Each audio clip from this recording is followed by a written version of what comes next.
A 15-year friendship destroyed because of a dress. What started as a special graduation night turned into the end of one of the most important relationships in my life. You're going to judge whether I was really the villain in this story, or if my ex-best friend crossed lines that should never have been crossed. This isn't just about fashion choices, it's about manipulation, control, and the moment I had to choose between keeping the peace and keeping my dignity. Leave in the comments. Would you have done what I did? I still remember every single detail of that moment when I found it. After 3 exhausting weeks of searching through every store in downtown Chicago, hitting up department stores on Michigan Avenue, browsing through vintage shops in Wicker Park, and even checking out thrift stores, in Lincoln Park, there it was.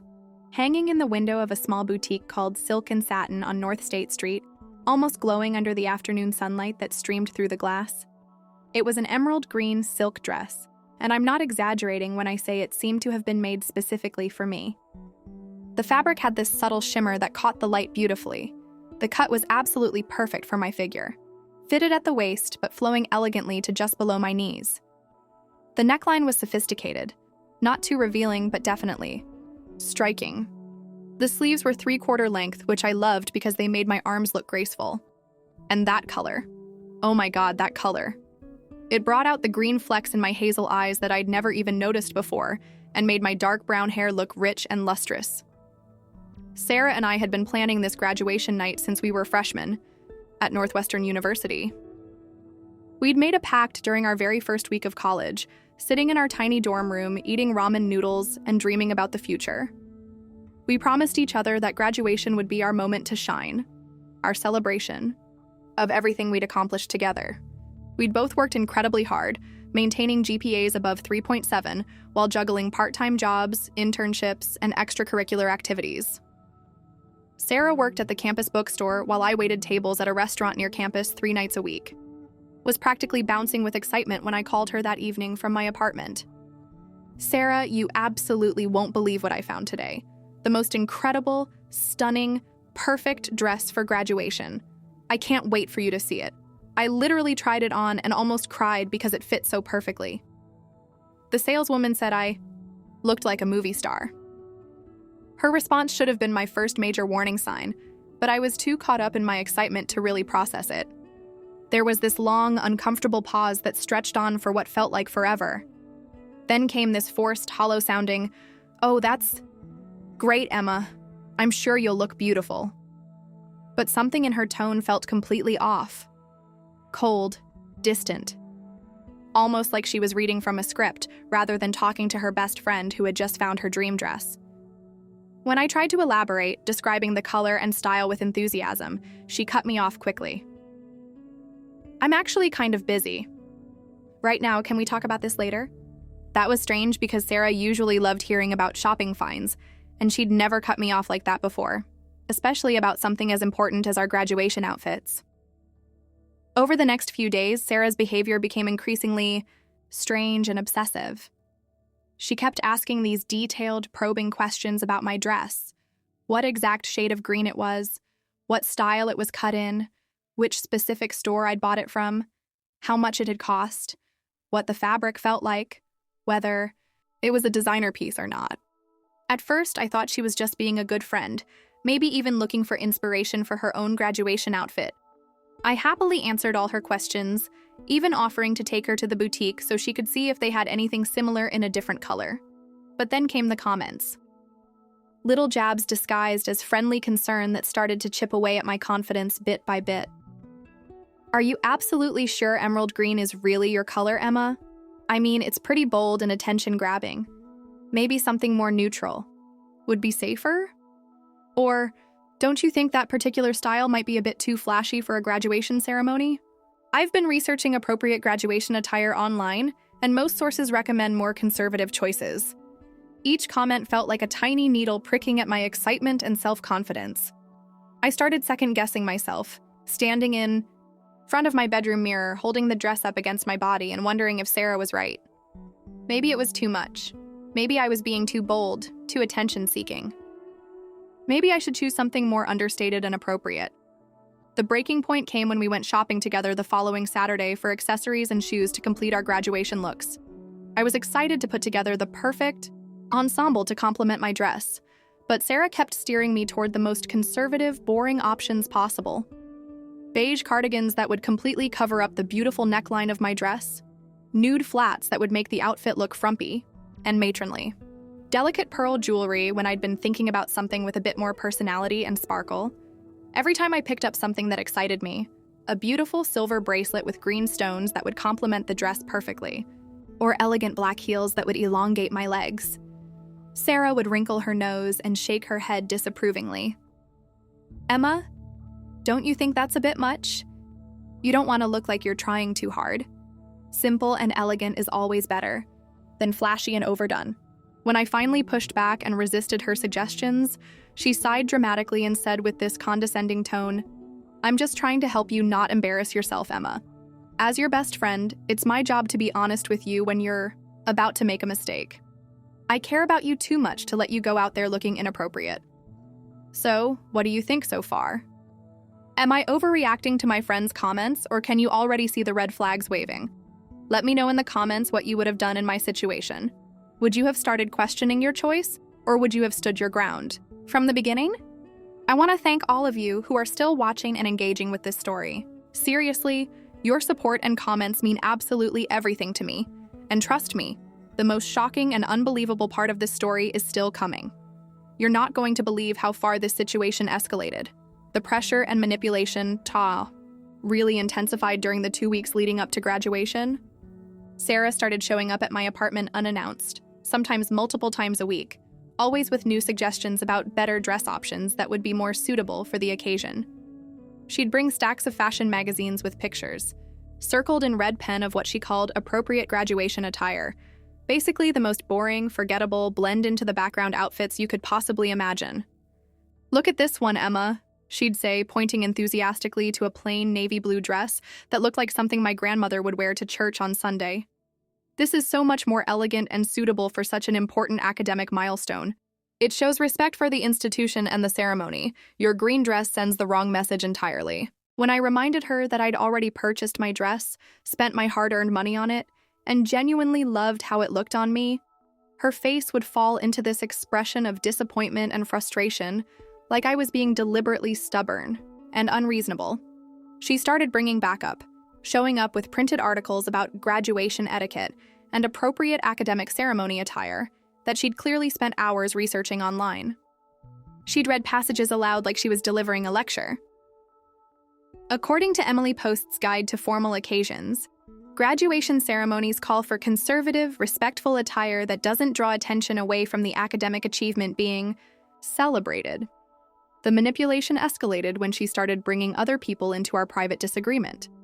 She'd mentioned casually to our mutual friends that she was really worried about my dress choice, that she didn't want me to stand out for all the wrong reasons, or look back at photos with regret. She'd phrase it like she was being such a caring, protective friend, looking out for my best interests when I was too stubborn to see reason.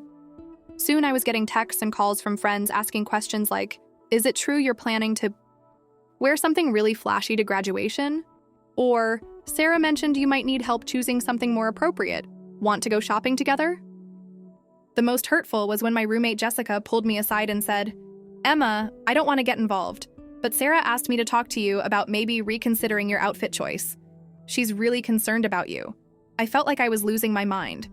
Here I was, a 22-year-old woman about to graduate from one of the top universities in the country, being made to feel guilty and ashamed for choosing a dress I loved for my own graduation ceremony. A dress that wasn't inappropriate, revealing, or offensive in any way, just beautiful and confident and exactly what I wanted to wear on one of the most important days of my life. But Sarah was my best friend of 15 years. We'd been through everything together: middle school awkwardness, high school heartbreaks, college stress, and triumphs. She was the person I called when I got my first job offer, the person who held me when my grandfather died during sophomore year, the person who knew all my dreams and fears and secrets. When someone that important to you is telling you they're concerned about your choices, it's hard not to start doubting yourself. Looking back now with the clarity that only comes with time and distance, I realized the warning signs had been there throughout our entire friendship, but I'd chosen to ignore them or rationalize them away. Throughout our 4 years of college, there had been this underlying current of competition and one-upmanship that I'd convinced myself was just friendly rivalry, or Sarah pushing me to be my best self. When I got accepted for a competitive summer internship at a prestigious marketing firm downtown during our junior year, Sarah's reaction wasn't congratulations or excitement for my success. Instead, within a week, she was frantically applying to even more competitive positions at bigger companies, staying up until 3 in the morning working on application essays and reaching out to every connection she could find. When she finally landed an internship at a Fortune 500 company, she made sure to mention repeatedly how much more impressive and career-building her position was compared to mine. When I started dating Marcus, this sweet, funny guy from our macroeconomics class who made me laugh until my sides hurt and brought me coffee every morning before our 8 a.m. statistics lecture, Sarah immediately appointed herself as the relationship critic. She'd point out his flaws constantly, how his jokes were kind of immature, how his major in English literature wasn't practical enough, how he didn't dress well enough or have ambitious enough career goals. She'd try to set me up with other guys she deemed more suitable, usually guys who happened to be interested in her first but had been rejected. But the dress situation felt different from all of those previous incidents. This felt personal in a way that cut much deeper than academic or romantic rivalry. This was about my appearance, my personal style, my right to feel beautiful and confident and radiant on one of the most significant days of my life. This was about my autonomy to make my own choices about my own body and how I presented myself to the world. I started to remember other incidents that I'd pushed to the back of my mind over the years. Times when Sarah had accidentally spilled red wine on my outfit at parties, always with profuse apologies and offers to help clean it up. But somehow it always happened when I was wearing something I felt particularly good in.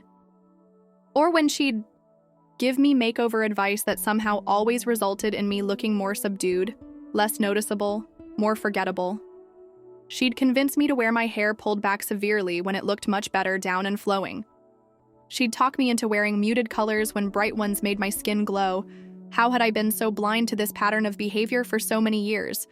How had I not recognized that what I thought was friendship might actually have been something much more toxic and destructive?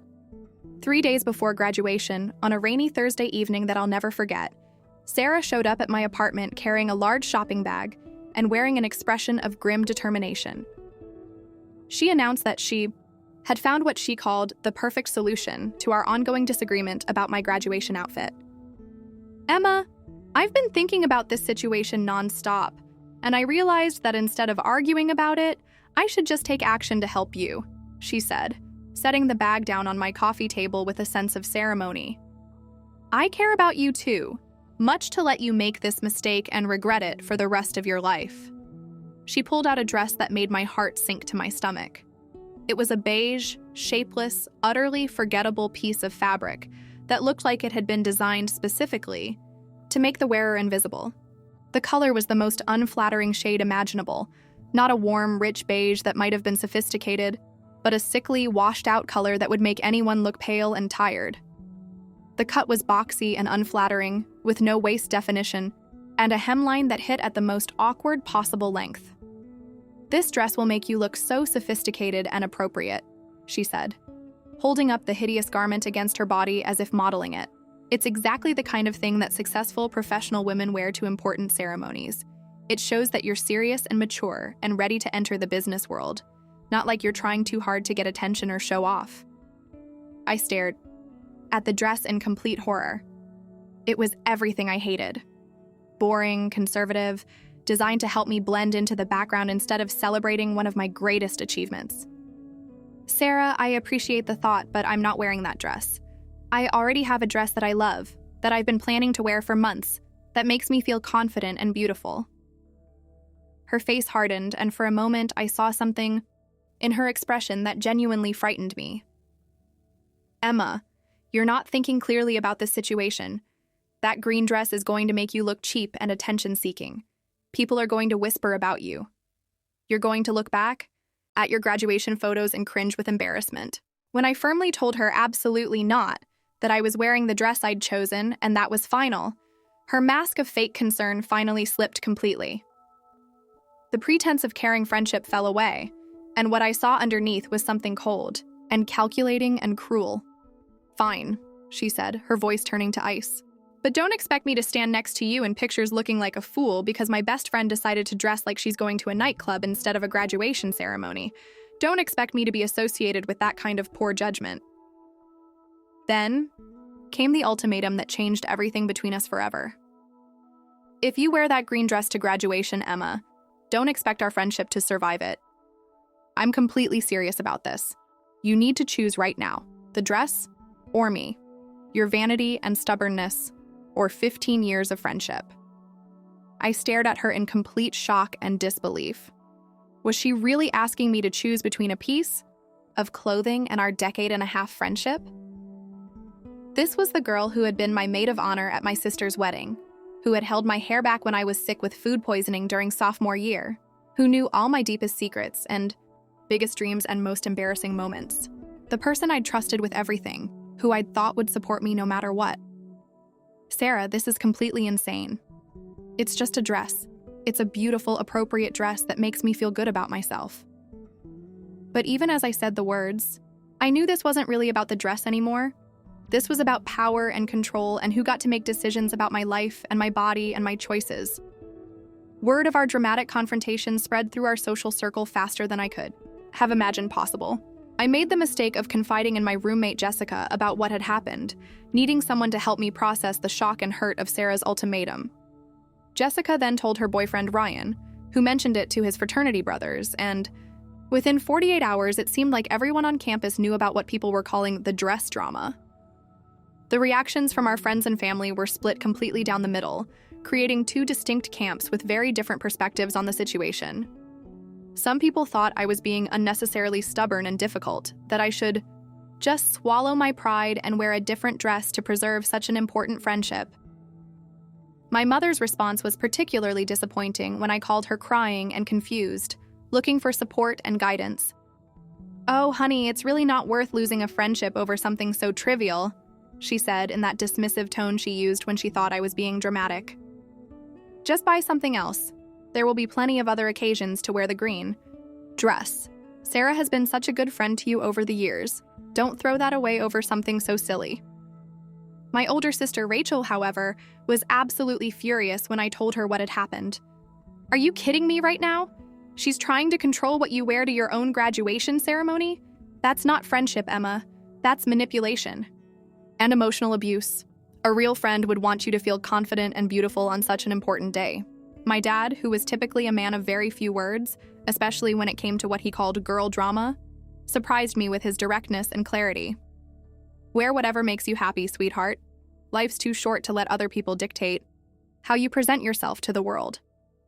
Real friends want to see you shine, not dim your light to make themselves feel better." Even our mutual friends were divided in their opinions and loyalties.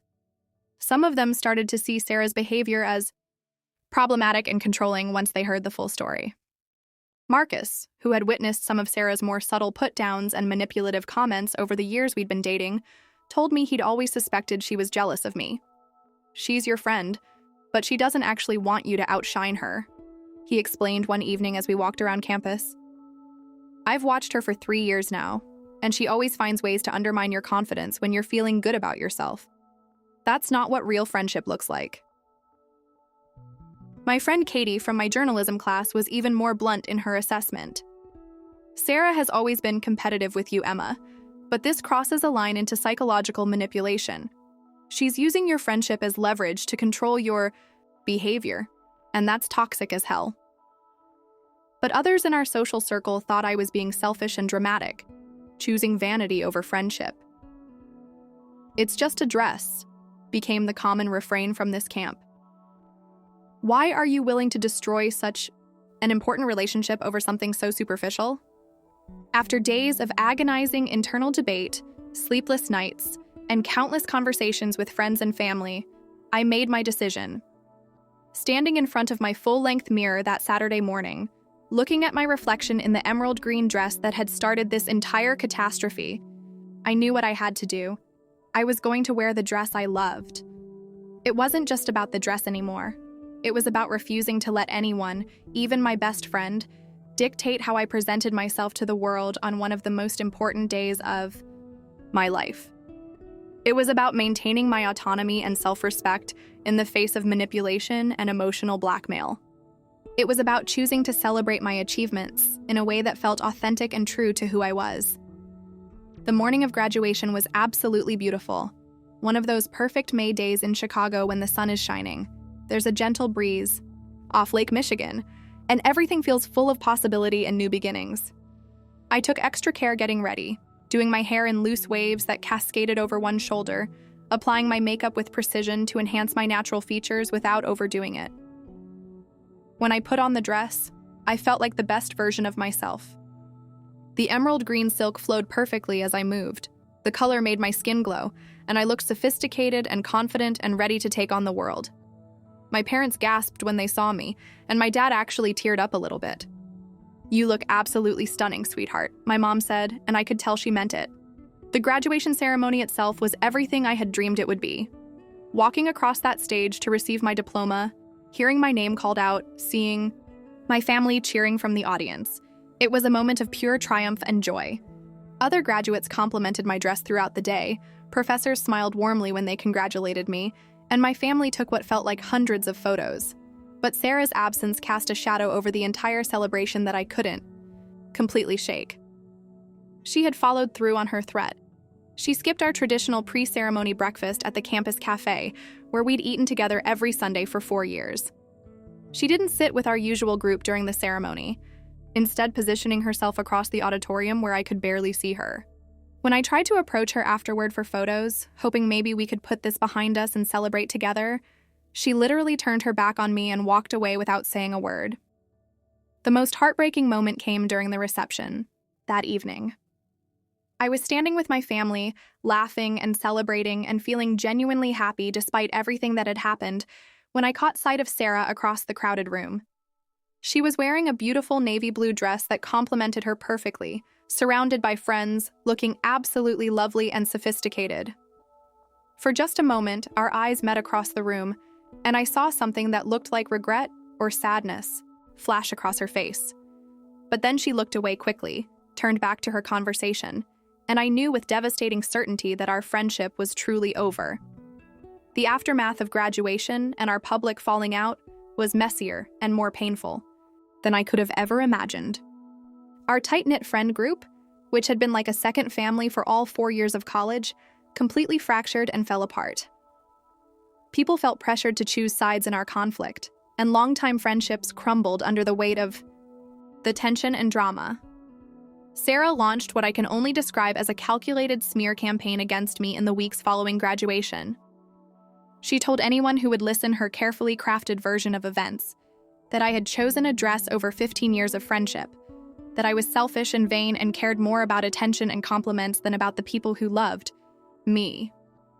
She painted herself as the victim, the caring friend who had only been trying to help and had been cruelly rejected for her efforts. She conveniently left out crucial details from her retelling, the ultimatum she had given me, the months of pressure and manipulation, the way she had tried to control my choices and undermine my confidence. In her version, she was simply a concerned friend offering gentle advice, and I was an unreasonable bridezilla-type figure who had exploded over nothing. Some of our mutual friends bought into her narrative completely and stopped talking to me entirely. Jessica, my roommate, was one of the most painful losses. She had been caught in the middle of the situation and eventually decided it was easier to maintain her friendship with Sarah, who was more socially connected and influential in our circle. Others reached out to me privately to express their support and tell me they thought Sarah's behavior had been completely inappropriate, but they were too afraid of social backlash or too conflict-averse to take a public stance. They would text me things like, "I think you were totally right, but I can't get involved," or "Sarah's version of events doesn't match what I witnessed, but I don't want to cause more drama."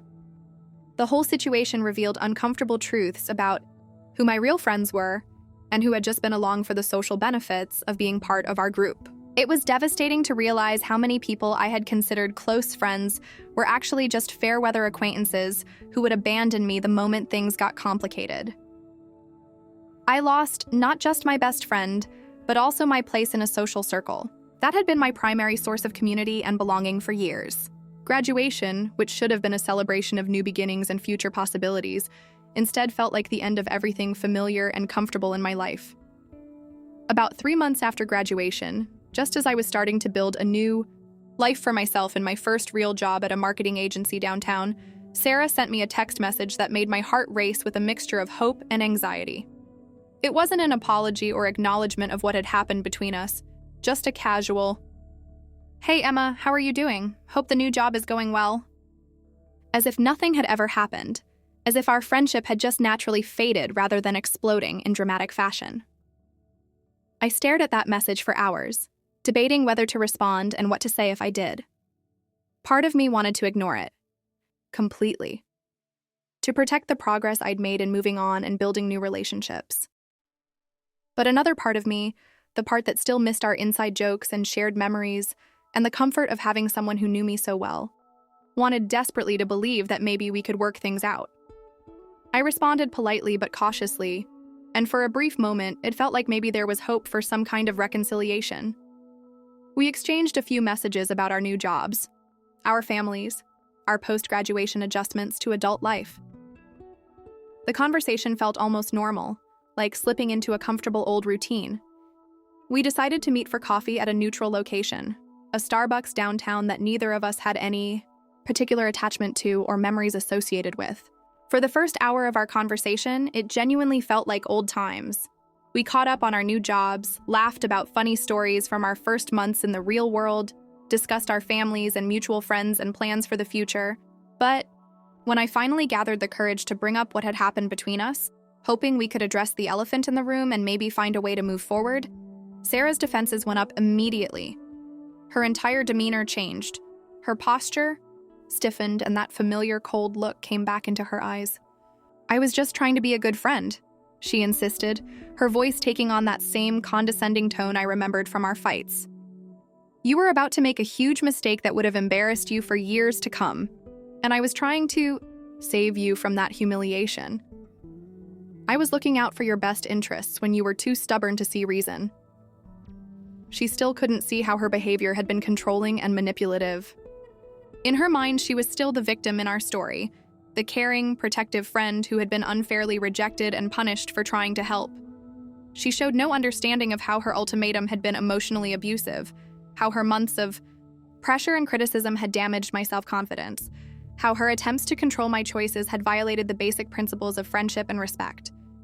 When I tried to explain my perspective, to help her understand why her behavior had felt so hurtful and wrong, she became defensive and dismissive. "You're being overly sensitive," she said. "You're reading too much into things that were meant to help you. I can't help it if you took my advice the wrong way." It's been over a year now since that graduation day that changed everything, and I've had countless hours to think about what happened between Sarah and me. The grieving process for a friendship that important is surprisingly similar to mourning any other significant loss. There were stages of denial, anger, bargaining, depression, and eventually acceptance. Part of me will always grieve the loss of that relationship. Sarah and I shared so many formative experiences and important memories. She was there for my first heartbreak in high school, celebrating with me when I got into Northwestern, supporting me through my grandfather's death and my parents' temporary separation during our sophomore year. Losing her felt like losing a piece of my own personal history, like a chapter of my life had been erased. But I've also come to understand, with the clarity that only comes with time and emotional distance, that what we had wasn't really a healthy friendship, at least not in recent years. A true friend wants to see you confident and happy and successful. A true friend celebrates your choices and supports your autonomy, even if they might make different decisions themselves. A true friend doesn't give you ultimatums or try to control how you express yourself or present yourself to the world. Looking back now, I can see that Sarah's behavior wasn't an isolated incident, but part of a long pattern of subtle manipulation and control that I had rationalized away for years. The dress situation was just the moment when her need to control me finally exceeded my willingness to be controlled. I still have that emerald green dress hanging in my closet. Sometimes when I see it, I feel a pang of sadness about what it cost me. The friendship, the social circle, the comfort of familiar relationships. But more often now, I see it as a symbol of something much more important. The moment I chose to prioritize my own autonomy and self-respect over keeping the peace at any cost. The experience taught me valuable lessons about recognizing manipulation and maintaining healthy boundaries in relationships. I've learned to trust my instincts when something feels wrong, even if I can't immediately articulate why. I've learned that people who truly care about you want you to shine, not dim your light to make them feel better about themselves. Since then, I've made new friends, genuine, supportive people who celebrate each other's successes without competition or jealousy. I've learned to recognize the warning signs of toxic behavior much earlier and to address problems directly instead of hoping they'll resolve themselves. I've built relationships based on mutual respect and genuine care rather than history and habit. The marketing agency where I work has become like a second family to me. My colleagues appreciated my confidence and professional presentation from day one, and several of them have become close friends. I've been promoted twice in the past year, and I know that the self-assurance I demonstrated by choosing to wear what made me feel confident on graduation day has served me well in my professional life. I've also learned that sometimes the most loving thing you can do for someone is to refuse to enable their unhealthy behavior, even if it means ending the relationship. By giving in to Sarah's demands, I would have reinforced her belief that manipulation and emotional blackmail were acceptable ways to control other people's choices. So, after hearing my complete story, with all its complicated layers and painful details, I want to ask you, do you think I was wrong for not changing my outfit? Was I selfish for prioritizing my own autonomy over preserving a long friendship? Was it really just about a dress? Or was there something much deeper and more fundamental happening in our relationship? Some people have told me I should have just worn the beige dress to keep the peace, that maintaining the friendship was more important than any piece of clothing. Others have said I was absolutely right to stand my ground, that what Sarah did was emotional abuse disguised as concern. I genuinely want to hear your perspective on this situation. Have you ever been in a relationship where someone tried to control your choices under the guise of caring about you? How do you balance maintaining important relationships with standing up for your own autonomy and self-respect? Where do you draw the line between compromise and capitulation? Leave your honest, thoughtful opinions in the comments below. I read every single one and really value hearing different perspectives on complex situations like this. If you found my story engaging and thought-provoking, please subscribe to the channel for more real-life stories that explore the complicated dynamics of human relationships. And don't miss the next recommended video, where I'll be sharing another controversial personal story about the time I had to choose between loyalty to a family member and doing what I believed was morally right. Trust me, you won't want to miss that one. Thank you so much for listening to my story and for taking the time to engage with these difficult questions about friendship, boundaries, and personal autonomy. I'll see you in the next video.